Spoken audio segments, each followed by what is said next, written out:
കുറച്ചാഴ്ചകൾക്ക് മുൻപ് ഇദ്ദേഹത്തിന്റെ പുതിയ പടത്തിന്റെ ഒരു ട്രെയിലർ കണ്ടപ്പോൾ അതിനകത്ത് അത്യാവശ്യം വയലൻസും റൊമാൻസും ഒക്കെയാണ് കണ്ടന്റ് എന്ന് കണ്ടപ്പോൾ ആ പറഞ്ഞ സാധനങ്ങളൊക്കെ ഇപ്പൊ ബോളിവുഡ് ഓഡിയൻസിന്റെ ഇടയിൽ നന്നായി ചെലവാകുന്നുണ്ട്. അതുകൊണ്ട് ഈ പടം മിക്കവാറും ഹിറ്റ് അടിക്കും എന്നൊക്കെ പറഞ്ഞൊരു വീഡിയോ ചെയ്യാനിരുന്ന ഒരാളായിരുന്നു ഞാൻ. പക്ഷേ ഷാഹിദ് കപൂറിലുള്ള ഒരു വിശ്വാസം കൊണ്ട് ഞാൻ ആ വീഡിയോ ചെയ്തില്ല. അതിന്റെ ഒടുക്കം അത് അങ്ങനെ തന്നെ സംഭവിക്കുകയും ചെയ്തു. അതായത് ഞാൻ എന്ത് പേടിച്ചിട്ടാണോ വീഡിയോ ചെയ്യാതിരുന്നത് അത് അതേപടി സംഭവിച്ചു. എന്ന് വെച്ചാൽ കഴിഞ്ഞ ആഴ്ച ഈ പടം പുറത്തിറങ്ങി. ഓൺലൈനിലൊക്കെ അത്യാവശ്യം പോസിറ്റീവ് കമന്റ്സുമാണ് കാണുന്നത്.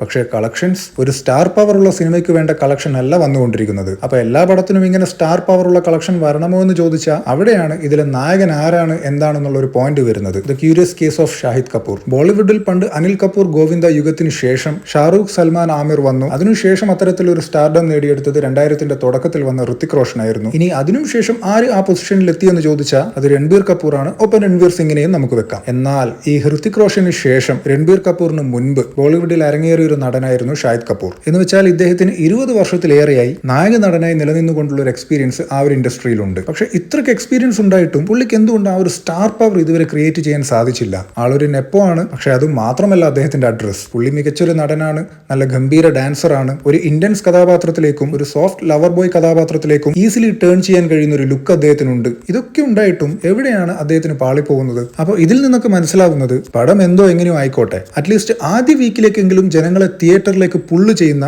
ആ ഒരു എലമെന്റ് ഉണ്ടല്ലോ, ഒരു നടന് ജനങ്ങൾക്കിടയിൽ ഉണ്ടാവുന്ന ആ ഒരു ഇമേജ്, അതിനെ എന്ത് പേരിട്ട് വിളിക്കണമെന്ന് എനിക്കറിയില്ല. പക്ഷെ അങ്ങനെ ഒന്ന് ഇദ്ദേഹത്തിന് മിസ്സിംഗ് ആണ്. ഞാൻ ആ പറഞ്ഞ സംഗതിക്കുള്ള ഒരു ജീവിക്കുന്ന എക്സാമ്പിൾ ആണ് സൽമാൻ ഖാൻ. ഷാഹിദ് കപൂറിനെ പോലെ ഡാൻസ് കളിക്കാനുള്ള കഴിവോ വ്യത്യസ്ത റോളുകൾ ചെയ്യാനുള്ള കഴിവോ ഒന്നും അദ്ദേഹത്തിനില്ല. പക്ഷെ നേരത്തെ സൂചിപ്പിച്ച ആ ഒരു മാഗ്നറ്റിക് പുൾ അത് സൽമാൻ ഖാനെ പോലുള്ള ആക്ടേഴ്സിനുണ്ട്. ഇദ്ദേഹത്തിന് ഉണ്ടാക്കിയെടുക്കാൻ കഴിയാതെ പോയതും അത് തന്നെയായിരുന്നു. എനിവേസ്, കബീർ സിംഗ് പോലൊരു വൻ വിജയം ഇദ്ദേഹത്തിന് ഉടനെ വന്ന് ചേരട്ടെ എന്ന് നമുക്ക് ആഗ്രഹിക്കാം.